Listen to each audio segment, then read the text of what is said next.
ಅಷ್ಟು ದೂರ ಹೋಗ್ತಾ ಇದ್ದೀರಾ, ನೀವೊಬ್ಬರೇ ಹೋಗೋದು ಒಳ್ಳೇದಲ್ಲ. ಡ್ರೈವರ್ನ ಜೊತೆ ಕರ್ಕೊಂಡು ಹೋಗಿ. ಅಲ್ಲಿಗೆ ನೀವೊಬ್ಬರೇ ಹೋಗಬೇಕು ಅಂತ ಹೇಳಿದ್ದು ನೀನೇ ಅಲ್ವಾ ಮಾತಂಗಿ? ಅದಕ್ಕೆ ನಾನೊಬ್ಬಳೇ ಹೋಗ್ತೀನಿ. ಆದರೆ ಮನೇಲಿ ಯಾರಿಗೂ ಈ ವಿಷಯ ಗೊತ್ತಿಲ್ಲದಿರೋ ಹಾಗೆ ನೋಡ್ಕೊಳ್ಳೋದು ನಿನ್ನ ಜವಾಬ್ದಾರಿ. ನಾನು ಚಿರು ಹತ್ರ ಕ್ಷಮೆ ಕೇಳಬೇಕು.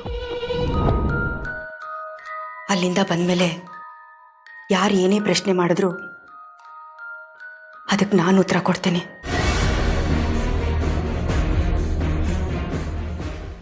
ಈಗಾಗಲೇ ಎಲ್ಲರೂ ನನ್ನನ್ನು ಹುಚ್ಚಿ ಅಂದ್ಕೊಂಡಿದ್ದಾರೆ. ಹಾಗೆ ಅಂದ್ಕೊಳ್ಳಿ ಬಿಡು. ಆದರೆ ನನ್ನ ನಿರ್ಧಾರ ಮಾತ್ರ ಬದಲಾಗಲ್ಲ. ನೀವು ಹೋಗೋದೇನೋ ಸರಿ, ನಿಮಗೂ ಆತ್ಮಕ್ಕೂ ಮಧ್ಯೆ ಒಂದು ಬಾಗಿಲಿದೆ. ಅದನ್ನು ಯಾವುದೇ ಕಾರಣಕ್ಕೂ ತೆಗಿಬಾರ್ದು. ನೀವು ಚಿರು ಜೊತೆ ಮಾತಾಡಿ ಅವನ ಹತ್ರ ಕ್ಷಮಾಪಣೆ ಕೇಳ್ಕೊಳ್ಳಿ. ಆದರೆ ಅವನನ್ನು ನೋಡೋದು ಧೈರ್ಯ ಮಾಡಬೇಡಿ. ಬಾಗಿಲು ತೆಗಿಯಲ್ಲ ಅಂತ ನನಗೆ ಮಾತು ಕೊಡಿ. ಬಾಗ್ಲು ತೆಗಿಯಲ್ಲ ಅಂತ ಹೇಳಿದ್ನಲ್ಲ ಮಾತಂಗಿ.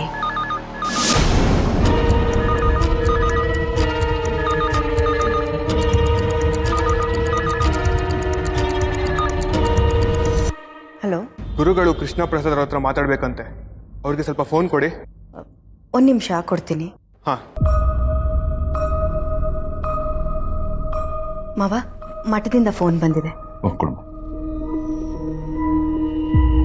ಕುಡಿಯೋದಕ್ಕೊಂದು ಲೋಟ ನೀರು ತಗೊಂಬಮ್ಮ. ಸರಿ ಮಾವ. ಗುರುಗಳೇ, ನಾನು ಇಲ್ಲಿಂದಾನೇ ನಮಸ್ಕಾರ ಮಾಡ್ತಾ ಇದ್ದೀನಿ. ಏನಂತ ಆಶೀರ್ವಾದ ಮಾಡಲಿ ಗೊತ್ತಾಗ್ತಾ ಇಲ್ಲ ಕೃಷ್ಣ ಪ್ರಸಾದ್. ನಿಮ್ಮ ಮನೆ ಮೇಲೆ ಮುಸ್ಕಿರೋ ಶೋಕದ ಕಾರ್ಮುಗಿಲು ಇನ್ನೂ ಕರ್ಗೋ ಹಾಗೆ ಕಾಣ್ತಾ ಇಲ್ಲ. ಗುರುಗಳೇ, ಏನಾಯ್ತು ಏನಾಗುತ್ತೆ ಅಂತ ನಾನು ಹೇಳಿಬಿಟ್ರೆ ದೇವರಾಗ್ಬಿಡ್ತೀನಿ. ಆದರೆ ನಾನು ದೇವರಲ್ಲ. ಆ ದೇವರು ಕೊಟ್ಟಿರೋ ಸೂಚನೆನ ನಾನು ನಿಮಗೆ ಮುಟ್ಟಿಸ್ತೀನಿ. ಯಾವುದೇ ಕಾರಣಕ್ಕೂ ಯಾರೊಬ್ಬರು ಇವತ್ತು ನಿಮ್ಮ ಮನೆಯಿಂದ ಆಚೆಗೆ ಹೋಗಬಾರ್ದು. ಏನೇ ಆಗಲಿ, ಎಂಥ ಪರಿಸ್ಥಿತಿ ಬಂದರೂ ಯಾರೊಬ್ಬರು ಹೊಸಲು ದಾಟಿ ಆಚೆಗೆ ಹೋಗಬಾರ್ದು.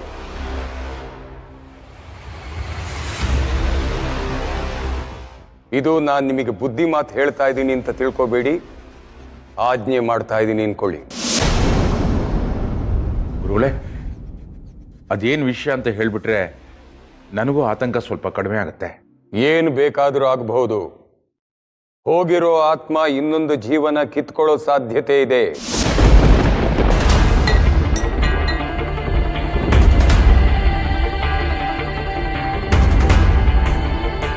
ಮಾವ, ಮಾವ ಏನಾಯ್ತು?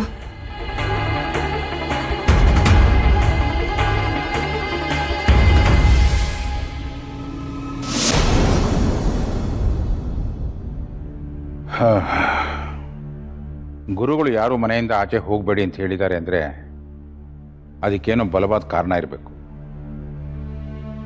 ಯಾರು ಮನೆಯಿಂದ ಆಚೆ ಹೋಗಬೇಡಿ. ಅಲ್ಲಣ್ಣ, ಯಾಕೆ ಏನು ಅಂತ ಕೇಳಬೇಕಾಗಿತ್ತಲ್ವಾ? ಕೇಳಿದೆ ಕಣ. ಅಂಥ ಸಮಸ್ಯೆ ಏನೂ ಇಲ್ಲ, ನೀವು ಹೆದರಬೇಡಿ ಅಂತ ಹೇಳಿದ್ರು. ಒಂದಿನ ತಾನೇ, ಆಲ್ರೆಡಿ ಅರ್ಧ ದಿನ ಕಳೆದೋಯ್ತು. ಇನ್ನು ಅರ್ಧ ದಿನ ಕಳೆದ್ರಾಯ್ತು, ಎಲ್ಲ ಸರಿ ಹೋಗುತ್ತೆ. ಕಾರಣ ಏನು ಅಂತ ತಿಳ್ಕೊಂಡಿದ್ರೆ ಚೆನ್ನಾಗಿರ್ತಿತ್ತು. ಕಾರಣ ಇನ್ನೇನಿರುತ್ತೆ? ಆ ಗುರುಗಳಿಗೆ ನಮ್ಮ ಕುಟುಂಬನ ಹಿಡಿತದಲ್ಲಿ ಇಟ್ಕೋಬೇಕು ಅನ್ನೋ ಆಸೆ. ನಮ್ಮನ್ನೆಲ್ಲ ಸೂತ್ರದ ಗೊಂಬೆಗಳು ಅಂದ್ಕೊಂಡಿದ್ದಾರೆ. ಅವ್ರು ಆಡಿಸ್ತಾರೆ, ನಾವು ಆಡ್ತೀವಿ ಅಂತ ಅವ್ರಿಗೆ ಚೆನ್ನಾಗಿ ಗೊತ್ತು. ರಾಣಿ, ಬಾಯಿ ಬಂದ ಹಾಗೆಲ್ಲ ನೀನು ಮಾತಾಡಬೇಡ. ಗುರುಗಳು ಅಂಥವ್ರಲ್ಲ. ಯಾರ್ಯಾರ ಬಣ್ಣ ಹೇಗೆ ಅಂತ ನಿಮಗೆ ಗೊತ್ತಾಗದೇ ಇರ್ಬೋದು ರೀ, ಆದರೆ ನನಗೆ ಚೆನ್ನಾಗಿ ಗೊತ್ತಾಗತ್ತೆ. ನೀನು ತುಂಬ ಜಾಣೆ, ಆದ್ರೆ ಆ ಜಾಣತನ ನಿನ್ನಲ್ಲೇ ಇರಲಿ. ಮಾವ, ಗುರುಗಳ ಹತ್ರ ನಾನು ಮಾತಾಡ್ಲಾ? ಕೃಪಾಕರಣ, ಮಾವ ಕೇಳಿದ್ದಾರೆ. ಗುರುಗಳು ಏನೋ ಹೇಳಿದ್ದಾರೆ, ಆದರೆ ಅದೇನು ಅಂತ ನಮ್ಮ ಹತ್ರ ಹೇಳ್ತಿಲ್ಲ. ಅಂಥದ್ದೇನಿಲ್ಲಮ್ಮ. ಏನೂ ಇಲ್ಲ ಅಂದಮೇಲೆ ನಿಮ್ಮ ಕೈಯಲ್ಲಿದ್ದಿದ್ದು ನೀರಿನ ಲೋಟ ಯಾಕೆ ಬಿದ್ದೋಯ್ತು ಮಾವ? ಯಾಕಷ್ಟೊಂದು ಗಾಬರಿ ಆಗಿದ್ರಿ? ಅಪ್ಪ ಪ್ಲೀಸ್, ಏನು ಮುಚ್ಚಿಡಬೇಡಿ, ಅದೇನು ಅಂತ ಹೇಳಿ. ಯಾರಾದರೂ ಹೊರಗಡೆ ಹೋದರೆ ಹೋದಾತ್ಮ ಮತ್ತೊಂದು ಜೀವನ ಕರ್ಕೋಬಹುದು ಅಂತ ಹೇಳೋದು.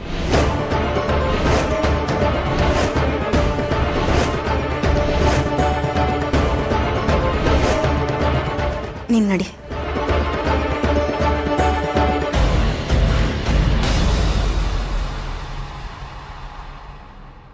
ಅಮ್ಮೋರೆ, ನೀವು ದೇವಸ್ಥಾನಕ್ಕೆ ಹೋಗೋದು ಬೇಡ ಅನ್ಸುತ್ತೆ. ಯಾಕೆ? ಸಾವಾಗುತ್ತೆ ಅಂತ ಭಯನಾ? ಸತ್ರೆ ಸಾಯ್ತೀನಿ ಬಿಡು. ಸತ್ರು ಸಂತೋಷನೇ. ಸತ್ರೆ ಮಗನ ಜೊತೆ ಇರ್ತೀನಿ. ಬದುಕಿದ್ರೆ ಅವನ ಹತ್ರ ಕ್ಷಮೆ ಕೇಳ್ದೇನೋ ಸಮಾಧಾನದಲ್ಲಿ ಬದುಕ್ತೀನಿ.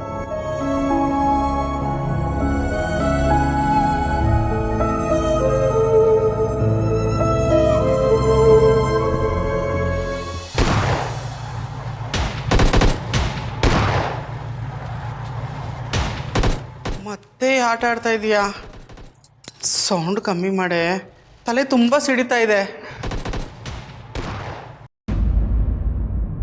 ಸರಿ, ಸೌಂಡೇ ಬರ್ದಿರೋ ಗೇಮ್ ಆಡ್ತೀನಿ, ಓಕೆನಾ? ಏನಾಟನೇ? ಮೊಬೈಲ್ನಲ್ಲಿ ಗೇಮ್ ಆಡ್ತೀಯಾ? ಮೊಬೈಲ್ ಗೇಮ್ ಅಲ್ಲ, ಇವಾಗ ಅಶೋಕ್ ಜೊತೆ ಗೇಮ್ ಆಡ್ತೀನಿ. ಅಶೋಕ್ಗೆ ಫೋನ್ ಮಾಡಿ ಮನೆಗೆ ಬಾ ಅಂತ ಹೇಳ್ತೀನಿ. ದೊಡಪ್ಪ, ಗುರುಗಳನ್ನ ಗೌರವಿಸ್ಬೇಕು. ನಾನು ಇಲ್ಲ ಅಂತ ಹೇಳ್ತಿಲ್ಲ, ಹಾಗಂತ ಅವ್ರ ಮಾತೆ ವೇದವಾಕ್ಯ, ಅವ್ರು ಹೇಳಿದ್ದೆ ನಡೆಯುತ್ತೆ ಅಂತ ನೀವ್ಯಾಕೆ ಸೀರಿಯಸ್ ಆಗಿ ತಗೊಂಡಿದ್ದೀರಾ? ಕಂದ, ನಾವು ಪುಸ್ತಕದಲ್ಲಿ ಓದಿ ತಿಳ್ಕೊಂಡಿರೋದು ಜೀವನನೂ ಅಲ್ಲ, ಪ್ರಪಂಚನೂ ಅಲ್ಲ. ಗುರುಗಳು ಹೇಳಿದ ಯಾವುದೂ ಸುಳ್ಳಾಗಿಲ್ಲ. ಒಳ್ಳೇದಾಗಲಿ ಕೆಟ್ಟದ್ದಾಗಲಿ ಅವ್ರು ಹೇಳಿದ್ದು ನಡೆದಿದೆ. ಇದುವರೆಗೂ ಅವ್ರು ಯಾವ ಮಾತನ್ನು ನಾನು ಮೀರಿಲ್ಲ, ಒಂದನ್ನು ಬಿಟ್ಟು. ಬಾಬಾ, ಅದೇನು ಅಂತ ಹೇಳಿ. ಅದು ಮುಗಿದು ಹೋದ ಕತೆ. ಅದು ಹೇಗಾಗುತ್ತೆ ಮಾವ? ಯಾವುದೋ ಮಾತನ್ನು ಮೀರಿದ್ದೀವಿ, ಅದರಿಂದ ತೊಂದರೆ ಆಗಿದೆ ಅಂತ ನಿಮ್ಮ ಮಾತಿನಿಂದ ಸ್ಪಷ್ಟವಾಗಿ ಅರ್ಥ ಆಗುತ್ತೆ. ಜಯಸಿಂಹ, ಮಾತು ಮೀರಿತು ಅಣ್ಣ ಅಲ್ಲ, ನಾನು.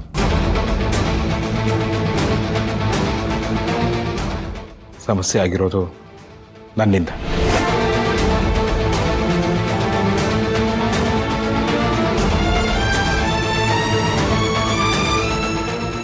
ಆ ವಿಷಯ ಮಾತಾಡೋದು ಬೇಡ ಅಂದೆ ಇಂದ್ರ. ಅಲ್ಲ ಮಾವ, ವಿಷಯ ಎಂಥದ್ದು ಅಂತ ಗೊತ್ತಾದ್ರೆ ಬೇಡ ಅಂದ್ರೆ ಬಿಟ್ಬಿಡ್ಬೇಕು.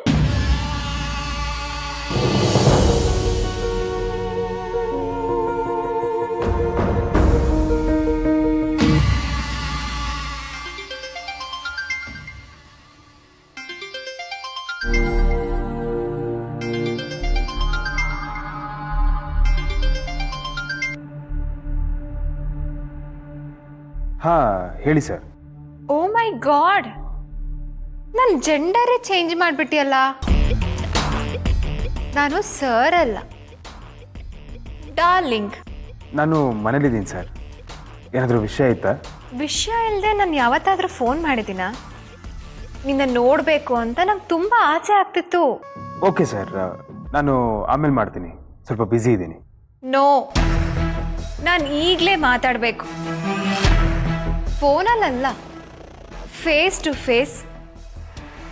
ಈಗಲೇ ಅಲ್ಲಿಂದ ಹೊರಟು ಬಾ ಪ್ಲೀಸ್ ಅಶೋಕ್. ಇಲ್ಲ ಸರ್, ಮನೇಲಿ ಒಂದು ಇಂಪಾರ್ಟೆಂಟ್ ಮೀಟಿಂಗ್ ಇದೆ, ನಾನು ಬರೋದಕ್ಕಾಗಲ್ಲ, ಪ್ಲೀಸ್. ಕಮ್ ಆನ್ ಅಶೋಕ್, ಅಷ್ಟು ಪ್ರೀತಿಯಿಂದ ಕರಿತಿದ್ದೀನಿ, ಬರಲ್ಲ ಅಂತ ಹೇಳ್ತೀಯಲ್ಲ. ಅರ್ಥ ಮಾಡ್ಕೊಳ್ಳಿ ಸರ್. ನಮ್ಮ ತಂದೆಯವರು ಇವತ್ತು ಆಚೆ ಹೋಗಬೇಡಿ ಅಂತ ಹೇಳಿದ್ದಾರೆ. ಇವತ್ತೊಂದಿನ ಅಡ್ಜಸ್ಟ್ ಮಾಡ್ಕೊಳ್ಳಿ, ನಾಳೆ ಸಿಗ್ತೀನಿ.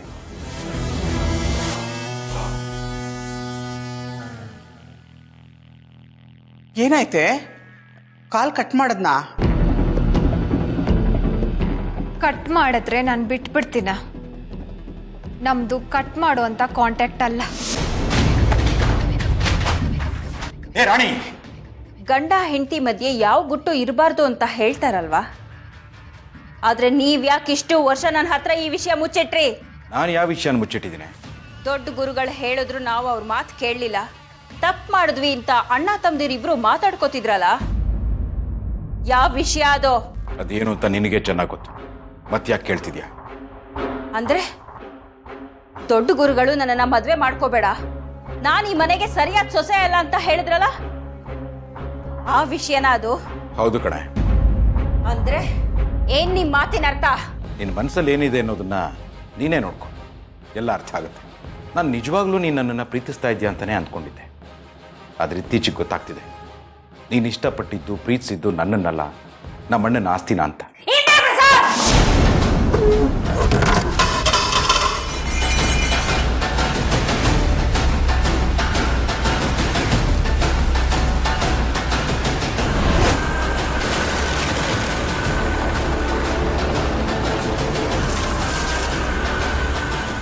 ಮೊದಲು ಇವಳನ್ನ ಮನೆ ಬಿಟ್ಟು ಓಡಿಸ್ಬೇಕು. ಇವಳೇ ನನ್ನ ಮುಂದಿನ ಟಾರ್ಗೆಟ್.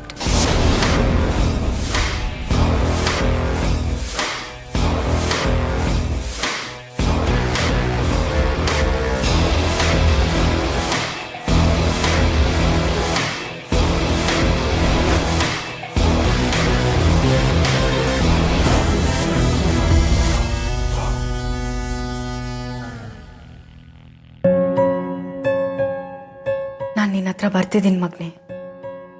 ಯಾವ ಗುರುಗಳ ಮಾತು ಕೂಡ ಇವತ್ತು ನನ್ನನ್ನು ತಡೆಯೋದಕ್ಕೆ ಸಾಧ್ಯನೇ ಇಲ್ಲ. ನಾನು ಬರ್ತಿದ್ದೀನಿ ಕಂದ.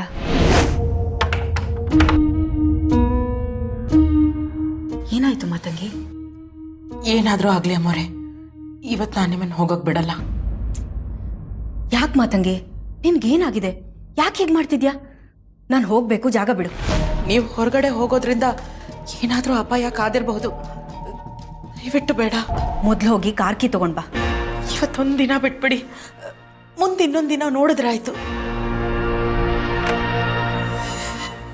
ಇವತ್ತಾಗದೆ ಹೋದ್ರೆ ಇನ್ಯಾವತ್ತೂ ಆಗಲ್ಲ ಮಾತಂಗಿ. ಏನು ಮಾಡಬೇಕು ಅನ್ನೋದನ್ನ ನೀನು ನನಗೆ ಹೇಳ್ಕೊಡ್ಬೇಡ. ನೀನು ಹೋಗಿ ಕಾರ್ಕಿ ತಗೊಂಡ್ ಬಾ. ಅಮ್ಮೋರೆ, ಒಂದು ಸಾವಿದ್ದ ಈ ಮನೆ ನಗುನೇ ಕಳ್ಕೊಂಡ್ಬಿಟ್ಟಿದೆ.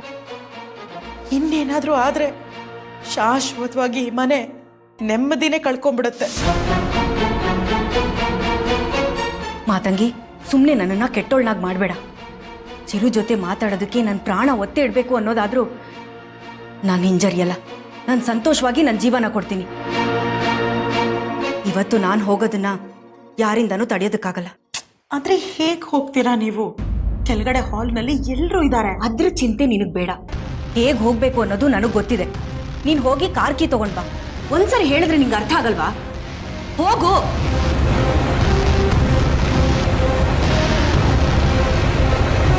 ಅಮ್ಮ,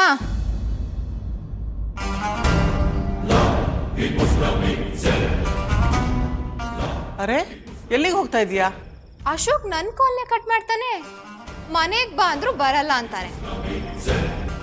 ಅಂದ್ರೆ ಅದ್ರ ಅರ್ಥ ಅವನ್ ಇಲ್ಲಿಗೆ ಬರಲ್ಲ, ನಾನೇ ಅವನ ಮನೆಗೆ ಹೋಗ್ಬೇಕು ಅಂತ. ಪಾಪ, ನನ್ನ ಅಶೋಕ್ ಆಸೆನ ಈಡೇರಿಸ್ತಿರಕ್ಕಾಗತ್ತಾ? ಸರಿ, ಇವಾಗ ದುಡ್ಡು ಕೊಡು, ನಾನು ಅಲ್ಲಿಗೆ ಹೋಗ್ಬೇಕು.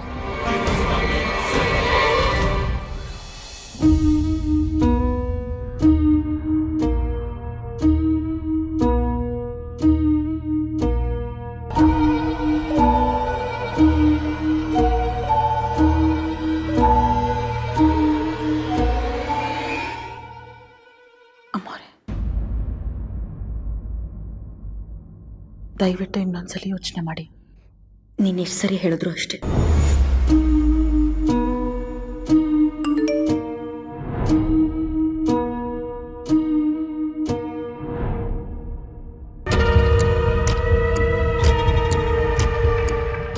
ಇವಳು ಯಾಕೆ ಈ ಡ್ರೆಸ್ ಬಗ್ಗೆ ಎಲ್ಲ ಕೇಳ್ತೀಯಾಳೆ?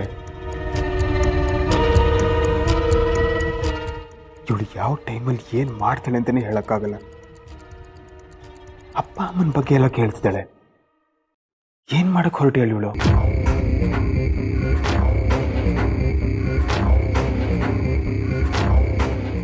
Hello dear. ಯಾಕೆ ಡ್ರೆಸ್ ಓಕೆನಂತೆಲ್ಲ ಕೇಳ್ತಿದ್ಯಾ? ಯಾಕೆ ಡಿಯರ್ ಹಾಗೆ ಹೇಳ್ತಿದ್ಯಾ? ನನ್ನ ಡ್ರೆಸ್ ಚೆನ್ನಾಗಿಲ್ವಾ? ಛೇ, ನೀನು ತುಂಬ ಲೇಟ್ ಮಾಡಿಬಿಟ್ಟೆ. ಅಟ್ಲೀಸ್ಟ್ ಇನ್ನು 1 ನಿಮಿಷ ಮುಂಚೆನಾದರೂ ಹೇಳಬೇಕಾಗಿತ್ತು. ನಾನು ಆಗಲೇ ಹೊರಟ್ಬಿಟ್ನಲ್ಲ. ಎಲ್ಲಿಗೆ ಹೊರಟೆ? ಇನ್ನೆಲ್ಲಿಗೆ? ನಮ್ಮ ಅತ್ತೆ ಮಾವನ ಮನೆಗೆ. ಐ ಮೀನ್ ಟು ಸೇ ನಿಮ್ಮ ಮನೆಗೆ. ನಿಮಗೆ ತಲೆ ಕೆಟ್ಟಿದೆ ರಾಗಿಣಿ. ಮೊದಲೇ ನನ್ನ ಫ್ಯಾಮಿಲಿಯಲ್ಲಿ ಪ್ರಾಬ್ಲಮ್ಗಳಿದೆ. ನಾನು ಇದಕ್ಕೆ ಬರೋದು ಸರಿ ಅಲ್ಲ. ನಮ್ಮ ಮನೇಲಿ ಯಾರ್ದು ಮನ್ಸುಗಳು ಸರಿ ಇಲ್ಲ ರಾಗಿಣಿ. ನಂಗೆ ಸುಮ್ಮನೆ ಹಿಂಸೆ ಮಾಡಬೇಡ ನೀನು. I am really sorry Ashok. ನಾನು ನಿನ್ನನ್ನು ಮನೆಯಲ್ಲೇ ಮೀಟ್ ಮಾಡ್ತೀನಿ. ಬಾಯ್ ಬಾಯ್. ಇವಳೇನಾದರೂ ಇಲ್ಲಿಗೆ ಬಂದರೆ ಇನ್ನು ಏನೇನು ರಂಪ ಮಾಡ್ತಾಳೋ.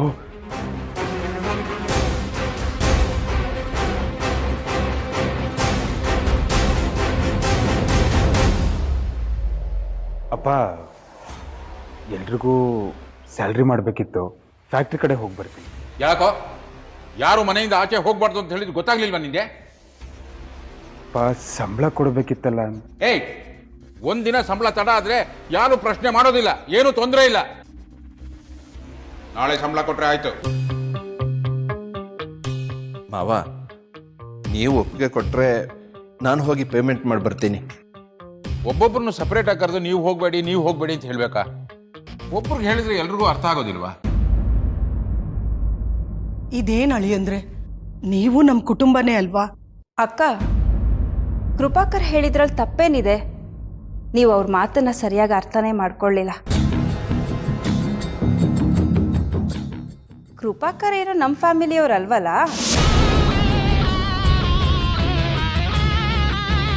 ರಾಣಿ, ಏನು ಮಾತು ಅಂತ ಆಡ್ತಿದ್ಯಾ ನೀನು? ರೀ, ಕೊಟ್ಟ ಹೆಣ್ಣು ಕುಲಕ್ಕೆ ಹೊರಗು ಅಂತಾರೆ. ಕೃಪಾಕರ್ಗೆ ಭವಾನಿ ಕೊಟ್ಟು ಮದುವೆ ಮಾಡಿದ್ಮೇಲೆ ಆ ಫ್ಯಾಮಿಲಿಗೂ ಈ ಫ್ಯಾಮಿಲಿಗೂ ಯಾವ ಕನೆಕ್ಷನ್ನೂ ಇಲ್ಲ. ಚಿಕ್ಕಮ್ಮ, ಏನಿನ್ ಮಾತಿನ ಅರ್ಥ? ಮಗಳನ್ನ ಮದುವೆ ಮಾಡಿಕೊಟ್ರೆ ಕರಳ ಸಂಬಂಧನೇ ಕಡ್ದು ಹೋಗುತ್ತಾ?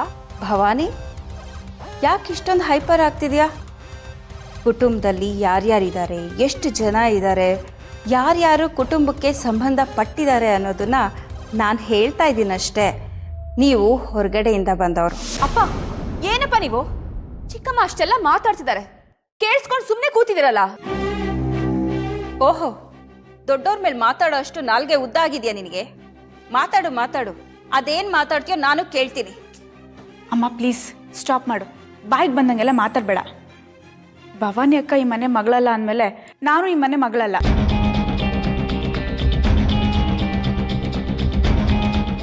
ನನಗೂ ಮದುವೆ ಆಗಿದೆ ಅಲ್ವಾ? ಕೊಟ್ಟ ಹೆಣ್ಣು ಕುಲಕ್ಕೆ ಹೊರಗೆ ಅನ್ನೋ ಮಾತೇ ನಿಜ ಆಗಿದ್ರೆ ನಾನು ಈ ಫ್ಯಾಮಿಲಿಗೆ ಸಂಬಂಧಪಟ್ಟವಳಲ್ಲ. ನನ್ನ ಗಂಡನೂ ಈ ಫ್ಯಾಮಿಲಿಗೆ ಸೇರಲ್ಲ. ಹಾಗಿದ್ರೆ ನಾವಿಲ್ಲೇನು ಮಾಡ್ತಾ ಇದ್ದೀವಿ? ಈ ವೇದ, ನಿನ್ನ ವಿಷಯನೇ ಬೇರೆ ಕಣೆ. ಅದು ಹೇಗೆ ಬೇರೆ ಆಗತ್ತೆ ಚಿಕ್ಕಮ್ಮ? ಎಡಗಣ್ಣಿಗೊಂದು ನ್ಯಾಯ, ಬಲ್ಗಣ್ಣಿಗೊಂದು ನ್ಯಾಯನಾ? ಈ ವಿಷಯದಲ್ಲಿ ನಾನು ಅಕ್ಕನಿಗೆ ಸಪೋರ್ಟ್ ಮಾಡ್ತೀನಿ. ಆಚೆ ಹೋಗೋದಾದ್ರೆ ನನ್ನ ಗಂಡನೇ ಹೋಗ್ಲಿ. ಅಯ್ಯಲ್ಲೇ, ನಿನ್ಗೇನಾದ್ರು ತಲೆಗಿಲೆ ಕೆಟ್ಟಿದ್ದೇನೆ? ಅಲ್ಲ, ನಿಮ್ಮ ಜಗಳದಲ್ಲಿ ನನ್ನ ಯಾಕೆ ಮಧ್ಯ ತರ್ತೀಯಾ? ಹೊರಗಡೆ ಹೋದ್ರೆ ಮಾವ ಸಾವು ಅಂತ ಹೇಳ್ತಿದ್ದಾರೆ. ಅದನ್ನ ಕೇಳಿನೂ ನಾನು ಹೊರಗಡೆ ಹೋಗ್ಬೇಕಾ? ಸಾಕು, ಸುಮ್ಮನೆ ನಿಂತ್ಕೊಳ್ಳಿ. ನನ್ನ ಕುಟುಂಬ ಕೂಡು ಕುಟುಂಬವಾಗಿರ್ಬೇಕು. ಇಲ್ಲಿ ಪ್ರೀತಿ ಹಂಚಬೇಕೆ ಹೊರತು ನೋವನ್ನಲ್ಲ. ಎಲ್ರೂ ನಾನು ಒಂದೇ ಸೂರ್ನಡಿ ತಂದಿರೋದು ಎಲ್ಲರೂ ಚೆನ್ನಾಗಿ ಬಾಳಿ ಬದುಕಲಿ ಅಂತ, ಈ ರೀತಿ ಕಿತ್ತಾಡ್ಲಿ ಅಂತಲ್ಲ. ನೀವೇ ಈ ರೀತಿ ಕಿತ್ತಾಡ್ಕೊಂಡು ಸಪರೇಟ್ ಹೋಗೋದಾದ್ರೆ ಹೋಗಿ, ನಾನೇನೋ ಅಡ್ಡಿ ಮಾಡೋದಿಲ್ಲ.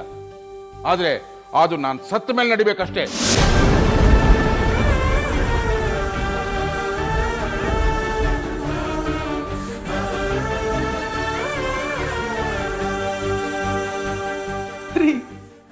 ಆಖರಿ ಅಂಶಕ್ಕೂ ಮಾತಾಡ್ತೀರಾ? ಹೌದು ಕಣೆ, ಹೌದು. ನಾವು ನಮ್ಮವರು ಅನ್ನೋದನ್ನ ಎಲ್ಲರೂ ಮರೆತು ಶತ್ರುಗಳ ತರ ಒಬ್ಬರ ಮೇಲೆ ಒಬ್ರು ಬಿದ್ದು ಕಿತ್ತಾಡ್ತಾ ಇದ್ದಾರೆ. ಇವ್ರಿಗೆಲ್ಲ ನಾನು ಅಡ್ಡಿ ಅನ್ನೋದಾದ್ರೆ ನಾನೇ ಸಾಯ್ತೀನಿ ಕಣೆ, ನಾನೇ ಸಾಯ್ತೀನಿ.